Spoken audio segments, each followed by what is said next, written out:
लूका 6वां अध्याय 20 से 49 में हम पहाड़ी उपदेश का संक्षिप्त रूप पाते हैं। वे लोग जो ऐसे मुश्किल हालातों में प्रभु की सेवा करते हैं, जहां उन्हें सताव, गलतफहमी, आलोचना, तिरस्कार, अपमान और शारीरिक हमलों का सामना करना पड़ता है, वे प्रभु के इन शब्दों से सांत्वना पा सकते हैं। धन्य हो तुम जो मनुष्य के पुत्र के कारण लोग तुमसे घृणा करें, तुम्हें बहिष्कृत करें, तुम्हारी अत्यंत निंदा करें और बुरा समझकर तुम्हारा नाम काट दे।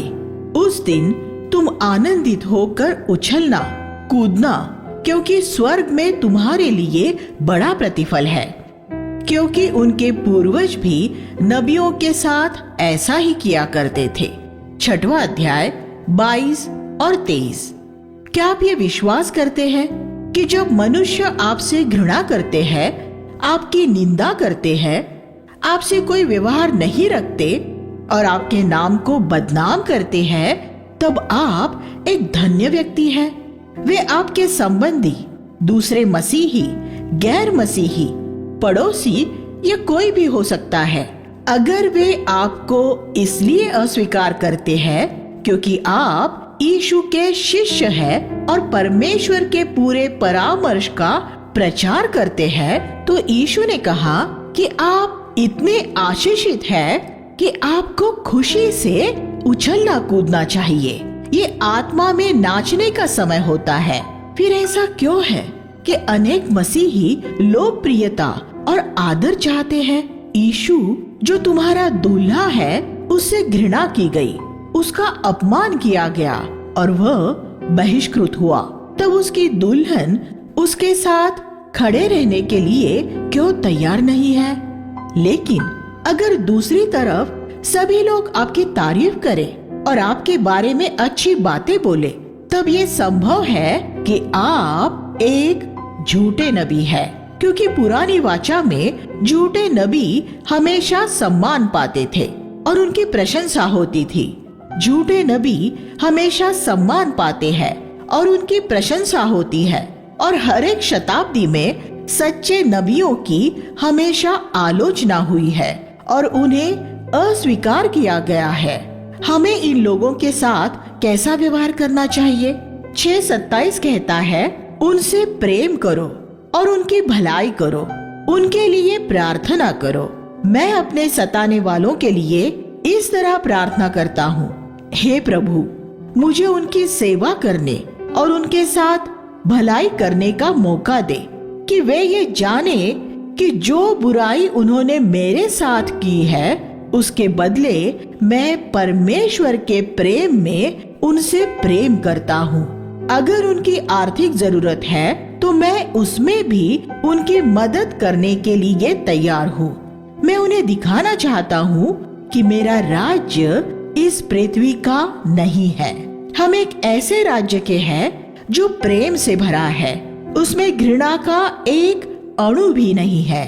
इसलिए हम उन्हें आशीष दे सकते हैं जो हमें श्राप देते हैं। 6:28। अगर आप पवित्र आत्मा से भरे हुए नहीं हैं, तो आप ये जीवन नहीं जी सकते। जब लोग आपके साथ दुर्व्यवहार करें, तब सिर्फ उन्हें क्षमा कर देना ही काफी नहीं है। वह अच्छा है, लेकिन आपको उनके लिए प्रार्थना भी करनी है। जो हमारे गाल पर थप्पड़ मारता है, हम उससे झगड़ा करने से इनकार करते हैं। अगर वे हमारा अंगरखा ले तो हमें उन्हें अपनी कमीज भी दे देनी है।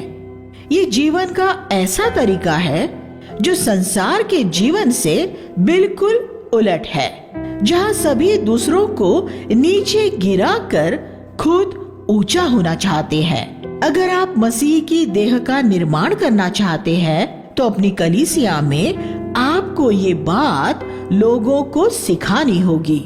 यीशु ने आगे कहा कि अगर तुम सिर्फ उनके साथ ही भलाई करते हो जिन्होंने तुम्हारे साथ भलाई की है, तो इसके लिए हमें कोई अंक नहीं मिलेंगे। पद 33। अगर हम उसे ही भेंट देते हैं जो हमें भेंट देता है, तो इसमें परमेश्वर की तरफ से हमें 0% मिलता है। लेकिन जब हम किसी ऐसे व्यक्ति के साथ भलाई करते हैं जिसने हमारे साथ बुराई की है, तो हमें 100% अंक मिलते हैं। 6:31 में यीशु ने कहा कि जैसा हम चाहते हैं कि लोग हमारे साथ व्यवहार करें, हमें भी उनके साथ वैसा ही व्यवहार करना चाहिए। क्या आप ये चाहते हैं कि लोग आपकी पीठ पीछे बुराई करें? अगर नहीं, तो पीठ पीछे उनकी बुराई करना छोड़ दे। क्या आप चाहते हैं कि जब आपने एक बड़ी गलती की हो तो लोग आपको क्षमा कर दे? तो जब लोग बड़ी गलती करें तो आप भी उन्हें क्षमा कर दे। ये बात इतनी सहज है। 6:36 में यीशु ने कहा कि एक क्षेत्र ऐसा है जिसमें हमें अपने स्वर्गीय पिता की तरह सिद्ध होना है, दया करने के क्षेत्र में। इस पद की तुलना मत्ती 5:48 से करें। तुम सिद्ध बनो जैसे तुम्हारा स्वर्गीय पिता सिद्ध है। हम परमेश्वर जैसे पवित्र, बुद्धिमान और शक्तिशाली नहीं हो सकते, लेकिन हम दूसरों को क्षमा करने में उसकी तरह सिद्ध हो सकते हैं। इसका अर्थ है कि अगर हमारे 10 शत्रु हैं, तो हम सभी 10 शत्रुओं को क्षमा करने द्वारा सिद्ध हो सकते हैं। जैसे तुम्हारा पिता दयालु है, वैसे ही तुम भी दयालु बनो। दूसरों का न्याय न करे। 6:37 उनका न्याय परमेश्वर के हाथ में सौंप दे, इसमें उसे आपकी मदद की जरूरत नहीं है। कंजूस न बने, बल्कि गरीबों को उदारता से दे। 6:38 और परमेश्वर आपको उदारता से देगा। एक धनवान व्यापारी ने जो अपने लाभ का 90% प्रभु को दे देता था, ये कहा, मैं फावड़े से भर भर कर धन को बाहर निकालता हूँ और प्रभु उसे फिर मेरी तरफ ढकेल देता है, लेकिन परमेश्वर का फावड़ा बड़ा है। 6:40 में यीशु ने हमें आश्वासन दिया कि अगर हम उसे, हमारे शिक्षक को, हमें पूरी तरह प्रशिक्षित करने की अनुमति देंगे, तो एक दिन हम उसके जैसे हो जाएंगे। ऐसे अद्भुत प्रतिज्ञा के लिए परमेश्वर का धन्यवाद हो। इसलिए हम उसे ये अनुमति दे कि हमें सिखाने के लिए वह हमें पीड़ाओं और परीक्षाओं में से ले चले। स्त्रियां जिन्हें आशीष मिली। 7:13 में हम फिर से ये देखते हैं कि यीशु का सामना जब भी मानवीय पीड़ा से हुआ, वह कैसे संवेदना से भर जाता था। जब प्रभु ने 9 में उस विधवा को देखा जिसका बेटा अभी अभी मरा था, तो उसके प्रति उसका हृदय संवेदना से भी भर गया। हम सुसमाचारों में ये पढ़ते हैं कि बीमारों को चंगा करने, बड़े जनसमूहों को रोटी खिलाने और सुसमाचार सुनाने में भी संवेदना द्वारा ही यीशु प्रेरित होता था। कलीसिया में हर एक सेवकाई यीशु द्वारा हमारे हृदयों में भरी जाने वाली संवेदना में से ही आनी चाहिए। उन लोगों के बारे में विचार करें जो पीड़ा भोग रहे हैं, धोखे में पड़े हैं और शैतान द्वारा पथभ्रष्ट किए जा रहे हैं। परमेश्वर को ये अनुमति दे कि वह आपके हृदय में उनके लिए संवेदना भरे और फिर उस संवेदना में होकर जाए और उनकी सेवा करे, उन्हें संदेश सुनाए, उन्हें सिखाए और उनके लिए प्रार्थना करे। 7:36 में हम एक फरीसी के बारे में पढ़ते हैं जिसने यीशु को भोज के लिए आमंत्रित किया। यीशु में गर्व नहीं था कि वह एक फरीसी द्वारा बुलाए जाने पर उसके घर न जाए। वह ऐसी हर एक जगह जाता था जहाँ वह लोगों को आशीष दे सके। वह सिर्फ पापियों के घर में ही नहीं जाता था, तो वह फरीसियों के घरों में भी जाता था। तब वहाँ एक मन फिराई हुई वेश्या आई और उसने अपने पाप क्षमा होने और उद्धार पाने के लिए अपनी कृतज्ञता व्यक्त करते हुए यीशु के पैरों पर बहुमूल्य इत्र मला। इसमें कोई शक नहीं कि उसने वो बहुत महंगा इत्र अपने वेश्यावृत्ति के कमाई से ही खरीदा होगा।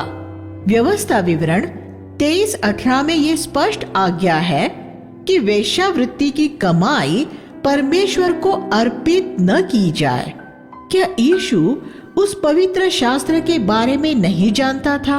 वो अवश्य ही जानता था, लेकिन वह अपने मेजबान की तरह विधिवादी नहीं था। उसके मेजबान शमौन फरीसी ने सोचा, अगर ये मनुष्य एक नबी होता तो ये जान लेता कि उसे छूने वाली स्त्री कौन है। तब यीशु ने उसे एक ऐसे व्यक्ति के बारे में एक दृष्टांत सुनाया जिसने अपने 2 कर्जदारों को माफ किया था।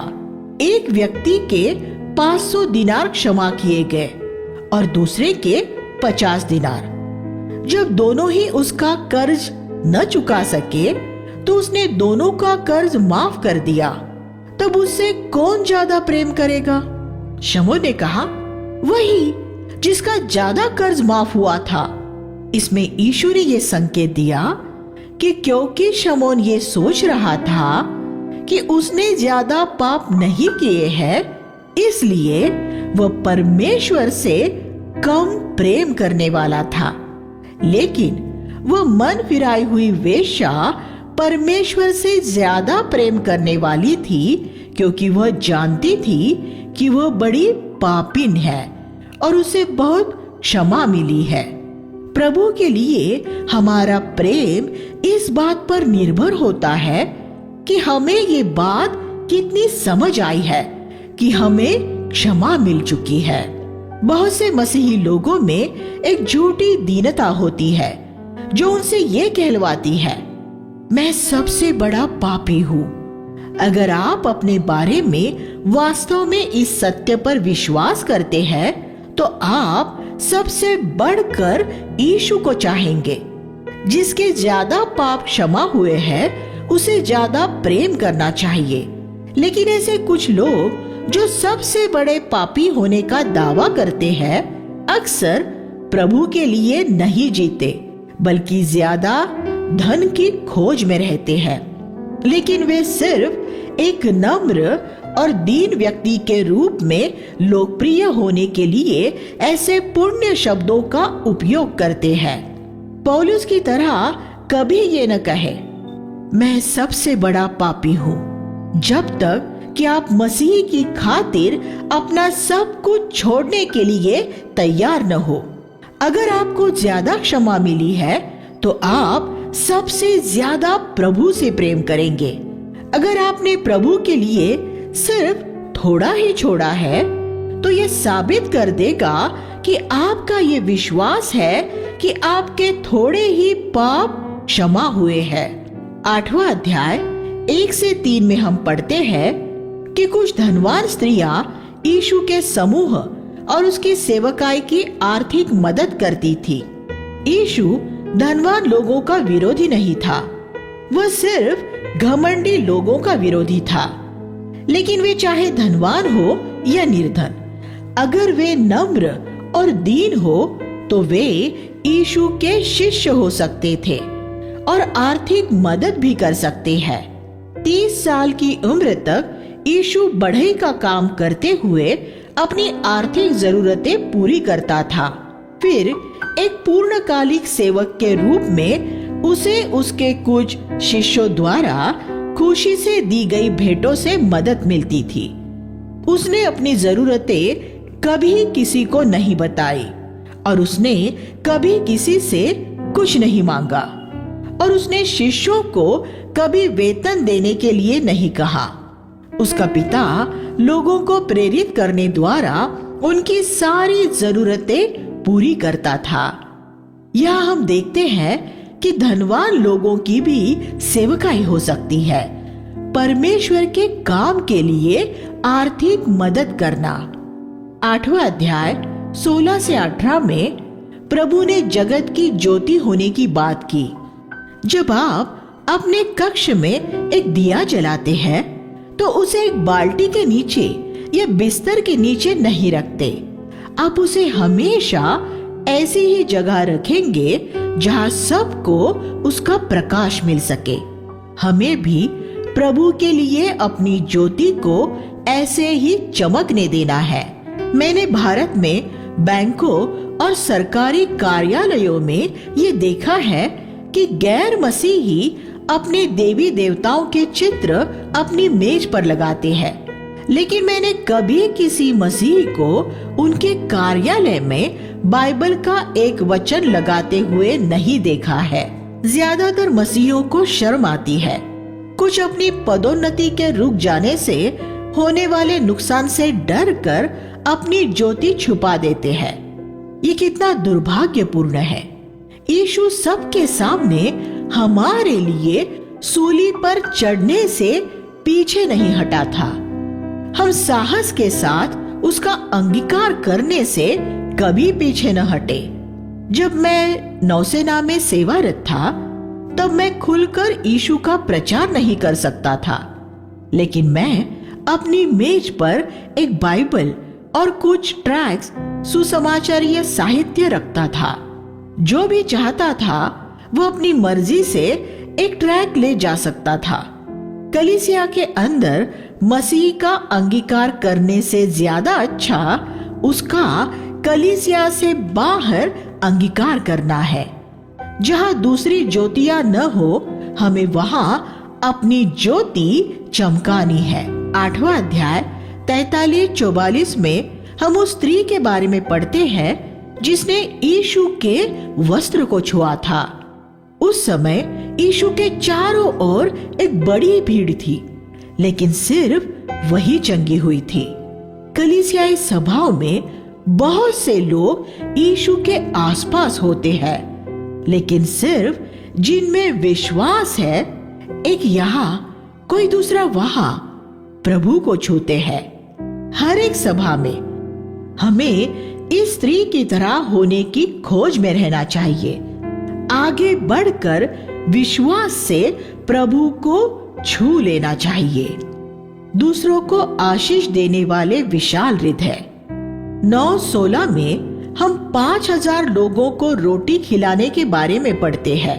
परमेश्वर इस तरह आशीष देने के लिए हम में से हर एक को इस्तेमाल करना चाहता है। इसमें पहला कदम यही है कि हमारे पास जो कुछ भी है, हम वह सब प्रभु को अर्पित कर दें। उस छोटे लड़के के पास 5 रोटी और 2 मछली थी और उसने वह सब प्रभु को दे दिया था। उसने अपने लिए कुछ भी बचाकर नहीं रखा था। फिर यीशु ने उन रोटियों और मछलियों को आशीष दी।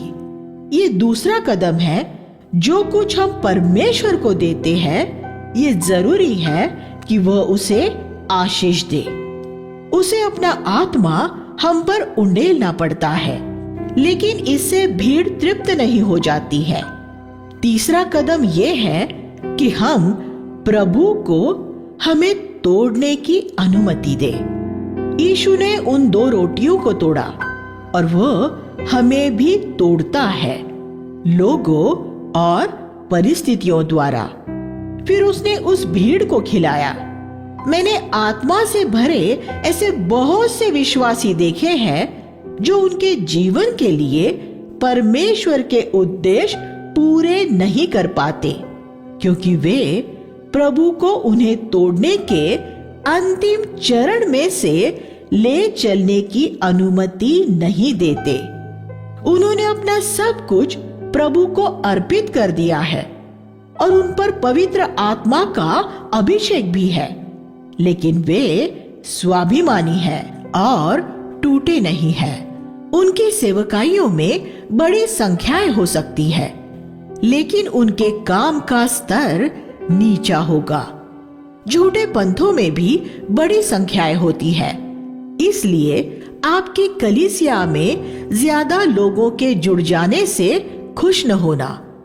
उन लोगों की गुणवत्ता क्या है? क्या वे सिर्फ धार्मिक रीति से मन फिराए हुए लोग हैं या शिष्य है? यह एक दृष्टांत है। एक मादा खरगोश ने एक बार शेरनी के सामने ये डिंग मारी कि इस वर्ष उसने 20 बच्चे पैदा किए थे, और फिर उसने उससे पूछा कि उसके कितने बच्चे हुए थे। शेरनी ने कहा, सिर्फ एक, लेकिन वह शेर है। 20 मन फिराए धार्मिक व्यक्तियों से अच्छा एक शिष्य है। 9:23 लूका के सुसमाचार में एक बहुत ही महत्वपूर्ण पद है।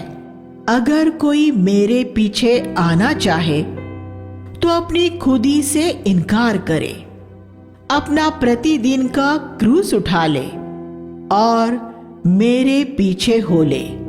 आप तब तक यीशु के पीछे नहीं चल सकते जब तक अपनी खुदी से, अपने आप से इनकार नहीं करते और अपने खुदी में प्रतिदिन नहीं मरते। अपनी खुदी से, अपने आप से इनकार करने का अर्थ है कि जो कुछ भी हमारा खुदी का जीवन चाहता है उसे हमेशा नहीं कहते रहना है। अपनी सूली उठाने का क्या अर्थ होता है? हम इसका बयान ऐसे कर सकते हैं। सूली उस जगह होती है जहां आपकी इच्छा परमेश्वर की इच्छा के रास्ते में आ जाती है। आपकी इच्छा सूली की आड़ी लकड़ी की तरह है और परमेश्वर की इच्छा सीधी लकड़ी की तरह है। सूली उठाने का अर्थ है अपनी इच्छा में मरना और परमेश्वर की इच्छा पूरी करना।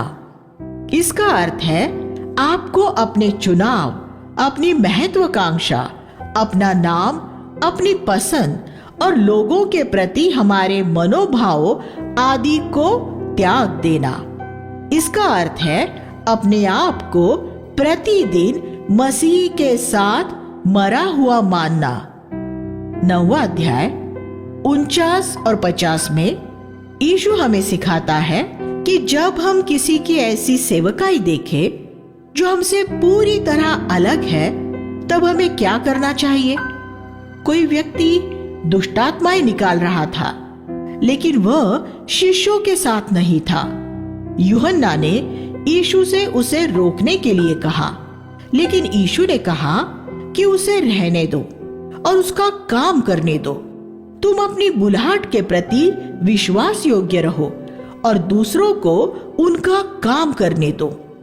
अनेक मसीही अपनी सेवकाई से इतने उत्तेजित रहते हैं कि वे चाहते हैं कि सभी वही करें। लेकिन अगर सारी देह आंख होती तो सुनना कहाँ होता, और अगर सारी देह कान होती तो सूंघना कहाँ होता। 1 कुरिन्थियों 12:17। एक परिपक्व मसीही ये समझता है कि परमेश्वर ने अलग अलग लोगों को अलग अलग सेवकाइयां दी है। अगर एक सुसमाचार करना चाहता है और दूसरा समाज सेवा, तो हर एक अपनी अपनी सेवकाई करे। दोनों में से मसीह की एक झलक नजर आ सकती है, लेकिन हम एक दूसरे की आलोचना न करें। सृष्टि में बड़ी विविधता है। परमेश्वर ने हर एक फूल को एक ही रंग, एक ही आकार और एक ही स्वरूप का नहीं बनाया। मेघधनुष्य में कितने रंग होते हैं? मसीह की देह भी ऐसी ही है। कुछ लोग सोचते हैं कि बाइबल कॉलेज में किसी को नहीं जाना चाहिए क्योंकि वे स्वयं उसमें नहीं गए हैं। दूसरे ऐसा महसूस करते हैं कि बाइबल कॉलेज सबको जाना चाहिए क्योंकि वे स्वयं उसमें गए थे। दोनों ही गलत है। हर एक की बुलाहट के अनुसार परमेश्वर दोनों तरीकों से काम ले सकता है, लेकिन संकीर्ण विचारों के लोगों को अपने अलावा किसी दूसरे की सेवकाई नजर ही नहीं आती। यहाँ ऐसे लोगों के लिए एक शब्द है। हर एक सेवकाई के लिए परमेश्वर का धन्यवाद करे, लेकिन अपनी सेवकाई तक सीमित रहे। 9:52 में हम यीशु को सामरिया की तरफ आते हुए देखते हैं। ये वह नगर था जहां 1 साल पहले बड़ी नवजागृति हुई थी। एक पापी स्त्री के मन फिराने से पूरा नगर यीशु की ओर आकर्षित हुआ था। यूहन्ना अध्याय 4। इसलिए यीशु ने वहां से होकर जाने के लिए अपने आगे संदेशवाहक भेजे, लेकिन इस बार उन्होंने उसका स्वागत नहीं किया। पद 53। शायद सामरिया में से बहुत से लोगों ने मन फिराकर यहूदियों के प्रति अपने पूर्वाग्रह छोड़ दिए थे और अपनी मरी हुई धार्मिक व्यवस्था को छोड़कर यीशु के पीछे हो लिए थे। इससे उनके धार्मिक अगुए बहुत विचलित हुए होंगे और उन्होंने ये फैसला किया होगा कि अब वे यीशु को नगर में नहीं आने देंगे। इसलिए याकूब और यूहन्ना सामरियों के ऊपर स्वर्ग से आग की वर्षा करना चाह रहे थे। यीशु ने उन्हें ताड़ना देते हुए कहा कि वह मनुष्यों के जीवनों का नाश करने नहीं, उन्हें बचाने आया है। पद 55। अगर कोई कलीसिया आपको निकाल दे तो अपने आप को दीन करे और किसी दूसरी कलीसिया में चले जाए। मैंने ये बहुत बार किया है। ऊपर के दोनों उदाहरणों में यीशु अपने शिष्यों के हृदय बड़े बना रहा था। मैंने अनेक मसीही समूहों में देखा है कि अगुवे का दिल बड़ा होता है, लेकिन उसके अनुयायी संकीर्ण विचारों वाले होते हैं, और ये इसलिए होता है क्योंकि वे अपने अगुवे की तरह परमेश्वर को नहीं जानते। जॉन वेस्ली और जॉर्ज व्हाइटफील्ड 18वीं शताब्दी के इंग्लैंड में 2 महान प्रचारक हुए। जॉन वेस्ली और उसके अनुयायियों का विश्वास और संदेश ये था कि एक व्यक्ति उद्धार पाने के बाद अपना उद्धार खो भी सकता है। जॉर्ज व्हाइटफील्ड और उसके शिष्यों का मानना था कि जो व्यक्ति एक बार उद्धार पा लेता है वह हमेशा के लिए बच सकता है। लेकिन वेस्ली और व्हाइटफील्ड अच्छे मित्र थे, और जब व्हाइटफील्ड मर गए तो वेस्ली ने ही उनकी दफन विधि की थी। वेस्ली के किसी अनुयायी ने उनसे पूछा, क्या आपको ये आशा है कि आप जॉर्ज व्हाइटफील्ड को स्वर्ग में देखेंगे? जॉन वेस्ली ने कहा, मुझे यकीन नहीं है, क्योंकि वह सिंहासन के इतने पास होगा और मैं इतना दूर कि शायद मैं उसे देख न पाऊं। वेस्ली के अनुयायी संकीर्ण सोच वाले थे, लेकिन वेस्ली एक नम्र, दीन और बड़े दिल वाला व्यक्ति था जो व्हाइटफील्ड को अपने से श्रेष्ठ मानता था। 10:5 में यीशु ने अपने शिष्यों से कहा, जिस घर में भी प्रवेश करो पहले कहो, इस घर में शांति बने रहे। अगर उस घर में कोई शांति के योग्य होगा तो तुम्हारी शांति उस पर ठहर जाएगी, अगर नहीं तो वह तुम्हारे पास लौट आएगी। सागर रूपी संसार की अशांति के बीच हमारे घर शांति के द्वीप होने चाहिए। अगर घर की स्त्री शांति वाली न हो तो भी पुरुष को घर का मुखिया होते हुए एक शांत व्यक्ति होना चाहिए। घर का पुरुष ऐसा हो जो झगड़ा, लड़ाई, बहस या गुस्सा न करने वाला हो और न ही किसी तरह के विवादों में पड़ने वाला हो। 10:19 में हम पढ़ते हैं कि यीशु ने अपने शिष्यों को शैतान की सारी ताकत पर अधिकार दिया और उनसे प्रतिज्ञा की कि उन्हें कुछ भी हानि नहीं पहुंचा सकेगा। अधिकार और शक्ति में फर्क होता है। एक ट्रक में बहुत शक्ति हो सकती है, लेकिन जब एक मामूली सा पुलिस वाला उसे हाथ दिखाता है तो वह रुक जाता है, क्योंकि पुलिस वाले के पास अधिकार है। ये शैतान की सारी शक्ति के ऊपर हमारे अधिकार का चित्र है। बाइबल कहती है, परमेश्वर के अधीन हो जाओ और फिर शैतान का सामना करो तो वह तुम्हारे पास से भाग जाएगा। याकूब चौथा अध्याय 7 और 8। शैतान हमारे पास से बिजली की तेजी जैसा भागेगा, 3 लाख किलोमीटर प्रति सेकंड की रफ्तार से, क्योंकि यही वह रफ्तार है जिसमें यीशु ने शैतान को गिरते हुए देखा था। 10:18। लेकिन हम इस बात में आनंद नहीं मनाते कि शैतान हमारे अधीन हो गया है, लेकिन हम इस बात में आनंद मनाते हैं कि हम परमेश्वर की संतान बन गए हैं। हम इसमें आनंद नहीं मनाते कि हमने परमेश्वर के लिए क्या किया है, बल्कि इसमें कि परमेश्वर ने हमारे लिए क्या किया है। उसने हमारे नाम जीवन की पुस्तक में लिखे हैं, दृष्टांत जिनमें संदेश है। 10वां अध्याय 10 से 37 में हम दयालु सामरी का दृष्टांत पढ़ते हैं। लेवी और याजक सम्मानित धर्म मतों के सदस्य थे और उनके सभी धर्म सिद्धांत सही थे, लेकिन उन्होंने उस जरूरतमंद व्यक्ति की कोई मदद नहीं की थी। हम कुछ न करने द्वारा भी पाप कर सकते हैं, लेकिन वह सामरी एक तुच्छ धर्म मत का सदस्य था, जिनके धर्म सिद्धांत बहुत से मामलों में गलत थे, लेकिन उस जरूरतमंद व्यक्ति की मदद उसने ही की। यहाँ यीशु ये सिखा रहा था कि जिन लोगों के धर्म सिद्धांत सही नहीं होते, अक्सर वही गरीब और जरूरतमंद लोगों के लिए सही धर्म सिद्धांत वालों से ज्यादा मदद करने वाले साबित होते हैं। लेवी और याजक की दिलचस्पी रास्ते में पड़े उस व्यक्ति की मदद करने से ज्यादा यरूशलेम में हो रही उनकी सभा में पहुंचने में थी। दयालु सामरी ने अपना काम छोड़ दिया, लेकिन उसने इस व्यक्ति की मदद की।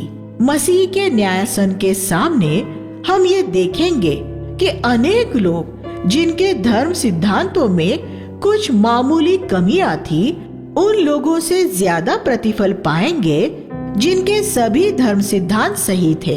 इसलिए हम उन्हें तुच्छ न जाने जो दूसरे धर्म मतों में अपना काम हमसे कुछ अलग तरह से कर रहे हैं। परमेश्वर उन सब लोगों को मूल्यवान मानता है जो मसीह के नाम में गरीब लोगों की संवेदना के साथ सेवा करते हैं।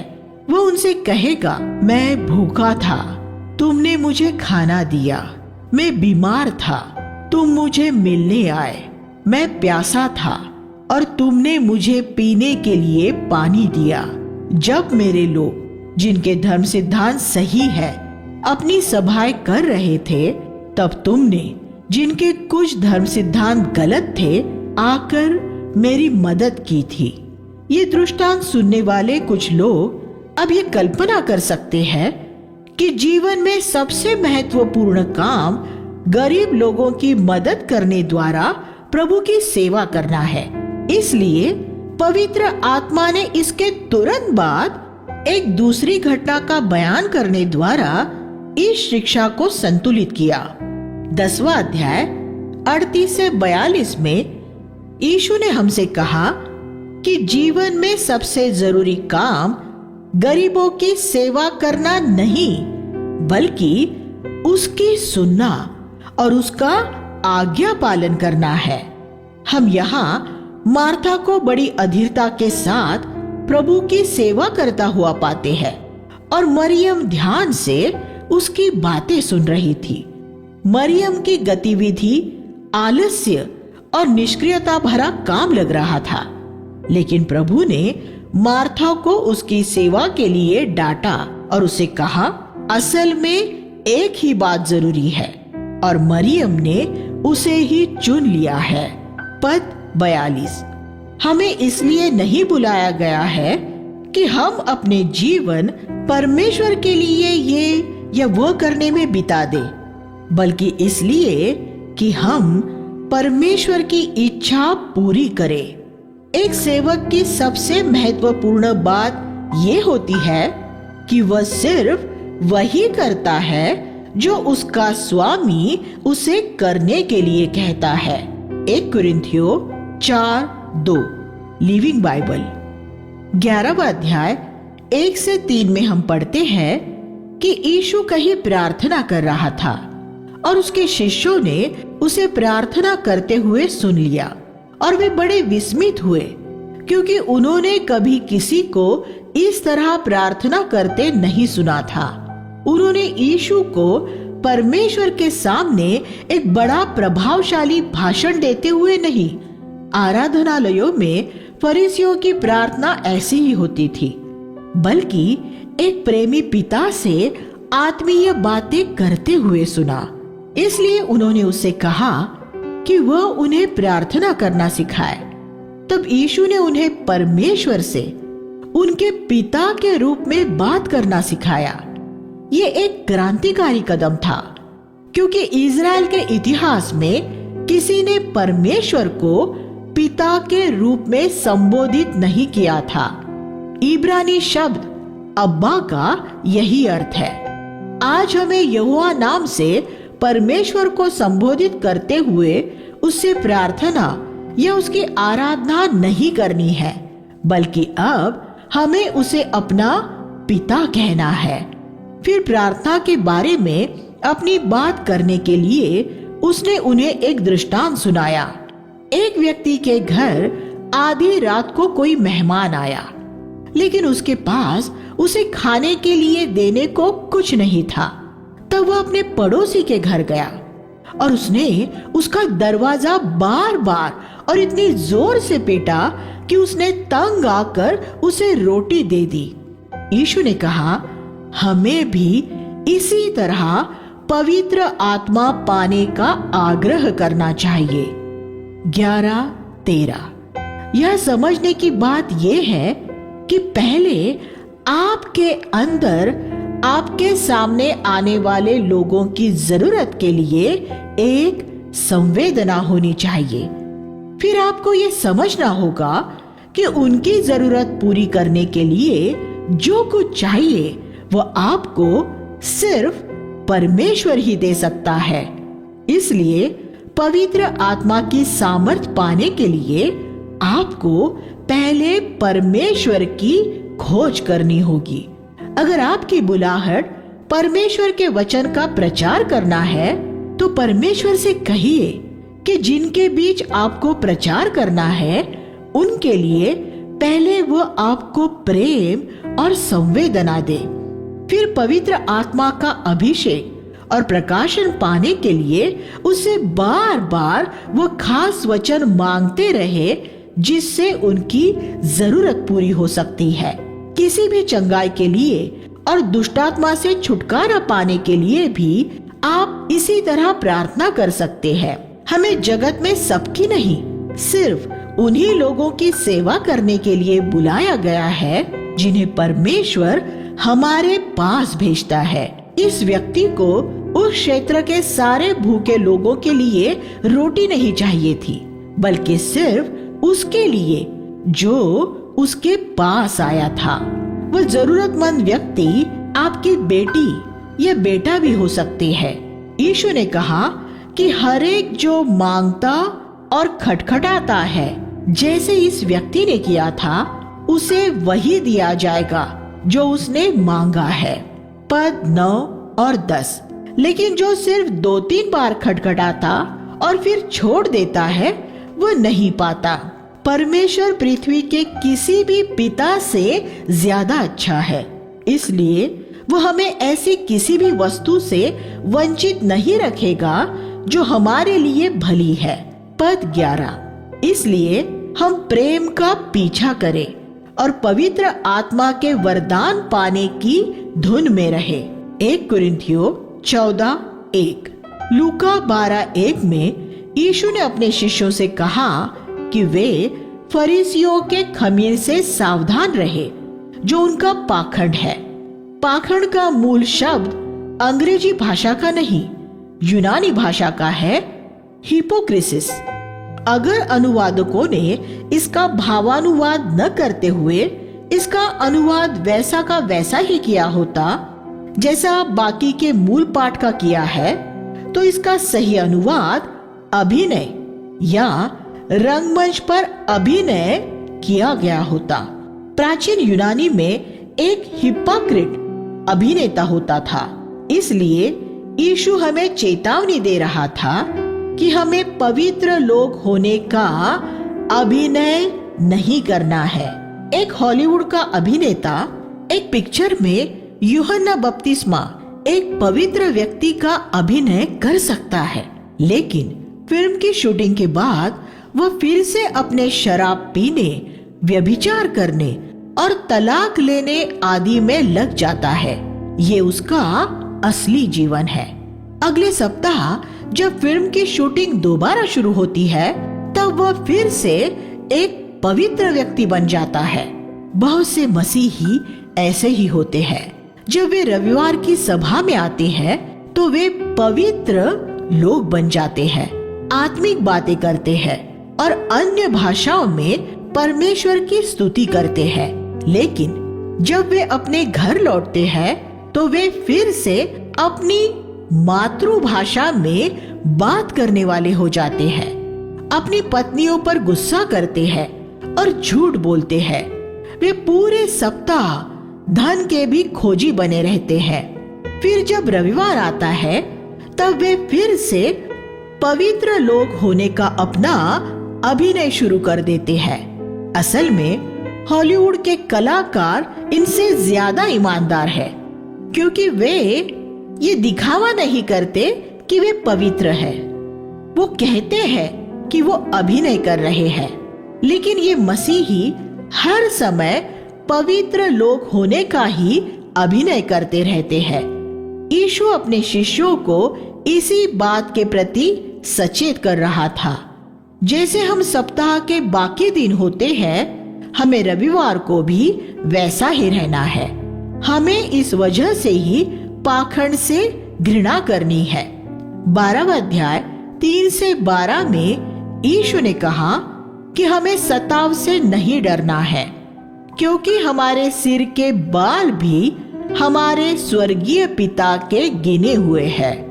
वह संसार की हर एक गौरैया, छोटी चिड़िया की दशा जानता है, और हमारा मूल्य उसकी नजर में बहुत सी गौरैया चिड़ियों से बढ़कर है। परमेश्वर ये अनुमति दे सकता है कि लोग हमें अदालतों में घसीट ले जाए या हमें मार भी डाले, लेकिन हमें मनुष्यों से कभी नहीं डरना है।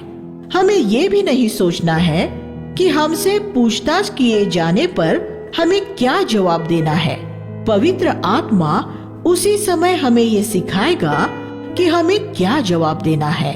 पद 12, ये ऐसी प्रतिज्ञा नहीं है जिस पर हम प्रचार करते समय अपना दावा कर सकते हैं, बल्कि ये उस समय के लिए है जब हमारे विश्वास के लिए हमें अदालत में खड़ा किया जाएगा।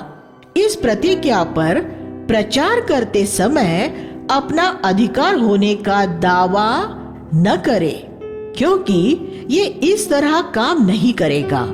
उपदेशों का प्रचार करने के लिए आपको पहले से तैयारी करनी पड़ती है। प्रचार करना बड़े आदरणीय मेहमानों के लिए भोजन तैयार करने जैसा काम होता है। एक भारतीय घरेलू स्त्री एक समय का भोजन तैयार करने के लिए अपनी रसोई में कई घंटे खर्च करती है। हमें भी परमेश्वर के लोगों के लिए संदेश तैयार करने में समय खर्च करना चाहिए। 12वां अध्याय 13 वचन में हम एक ऐसे व्यक्ति के बारे में पढ़ते हैं जो प्रभु के पास आकर कहने लगा, हे गुरु, मेरे भाई से कह कि वो पिता की संपत्ति का मेरे साथ बंटवारा करे। ये संभव है कि उसका निवेदन खरा और सही हो, लेकिन यीशु ने ऐसे मामले में पढ़ने से इनकार कर दिया। यीशु यहाँ सिर्फ ऐसे लोगों की मदद करने के लिए आया था जिन्हें पृथ्वी पर नहीं, स्वर्ग में संपत्ति की जरूरत है। पहले तुम स्वर्ग के राज्य की खोज करो, बाकी सब कुछ तुम्हें यूं ही मिल जाएगा। 12वां अध्याय 31वां वचन। पृथ्वी पर हर एक मसीही अपना जीवन ऐसे बिताए कि वह इस सत्य का एक जीवित नमूना हो। कि जो पहले स्वर्ग के राज्य की खोज करते हैं, उनकी सारी सांसारिक जरूरतें यूं ही पूरी हो जाती है। 12:35 में हमसे आग्रह किया गया है कि हम प्रभु के आने की तैयारी में रहे। अगर प्रभु ने आपको दूसरे विश्वासियों की जिम्मेदारी सौंपी हुई है, तो ये ध्यान रखें कि आप उनका शोषण न करें, बल्कि समय पर उन्हें भोजन दिया करें। 12:45। लेकिन कुछ प्रचारक ऐसे भी हैं जो भेड़ों को भोजन देने के स्थान पर उन्हें मारते हैं। वे जब प्रचार करते हैं तो वे लोगों की आत्मिक उन्नति के लिए उन्हें भोजन नहीं देते। वे उन्हें एक के बाद एक बाइबल के पदों से मारते हैं। प्रभु कहता है कि वह एक दिन लौट कर आएगा और उसके बच्चों को मारने वालों को सजा देगा। 13:34 में हम यरूशलेम के लिए यीशु की गहरी संवेदना देखते हैं कि वह नगर के लिए रोया। 14वां अध्याय 13-14 में हम प्रभु की एक ऐसी आज्ञा पाते हैं जिसका पालन बहुत कम विश्वासी करते हैं। प्रभु ने कहा कि जब तुम भोज आयोजित करो तो ऐसे लोगों को ही आमंत्रित करना जो उसका बदला न चुका सके। यीशु का सच्चा शिष्य कलीसिया में गरीबों की देखभाल करने वाला होगा। अगर आप एक प्रचारक हैं, तो मुख्य तौर पर धनवानों के पास न जाए, क्योंकि उनके पास तो बहुत लोग जाते हैं। लेकिन ऐसे गरीबों के पास जाए जो आपको कुछ नहीं दे सकते, और एक दिन स्वयं प्रभु आपको इसका प्रतिफल देगा। परमेश्वर के वचन का भोज ऐसे लोगों के लिए लगाए जो आपको दान नहीं दे सकते। शिष्य और विश्वास से भटकने वाले। 14वां अध्याय 25 से 34 में प्रभु ने शिष्य होने की 3 मूल शर्तें रखी। 1. आपको सबसे बढ़कर यीशु से प्रेम करना है। पद 26। 2. आपको अपनी प्रतिदिन की सूली उठाकर यीशु के पीछे चलना है। पद 27। 3. आपको इस पृथ्वी पर कोई धन संपत्ति जमा नहीं करनी है। आपके पास बहुत सी वस्तुएं हो सकती है, लेकिन आपको उनका मालिक नहीं बनना है। हमारे पास वस्तुओं के होने और हमारे उनका मालिक होने में क्या फर्क है? आपके पास एक घर हो सकता है, लेकिन आप उसे ऐसा मान सकते हैं कि वह परमेश्वर का है, जिसे उसने आपको एक मुफ्त रूप में किराए से रहने के लिए दिया हुआ है। और ऐसे ही आप अपनी सभी संपत्ति के बारे में मान सकते हैं। आपको ये समझना चाहिए कि जो कुछ आपके पास है वह सब परमेश्वर का है। सिर्फ शिष्य ही एक ऐसी वस्तु के रूप में बचते हैं जिसने नमक की तरह अपना स्वाद नहीं खोया है। पद 34। आज हमारे बीच में ऐसा बहुत सा नमक है जिसने अपना स्वाद खो दिया है, क्योंकि सुसमाचार प्रचारकों ने बिना शिष्य बनाए लोगों के बीच पापों की क्षमा का प्रचार किया है। आइए हम प्रार्थना करें। हे स्वर्गीय पिता, इन अद्भुत चीजों के प्रकाश में रहने में हमारी सहायता कीजिए जो हमने आपके वचन से पढ़े हैं, और आपके महान नाम को महिमा देने के लिए और आपके चर्च का निर्माण करने के लिए इस पृथ्वी पर हमारी मदद कीजिए। हम यीशु के नाम में प्रार्थना करते हैं। आमीन।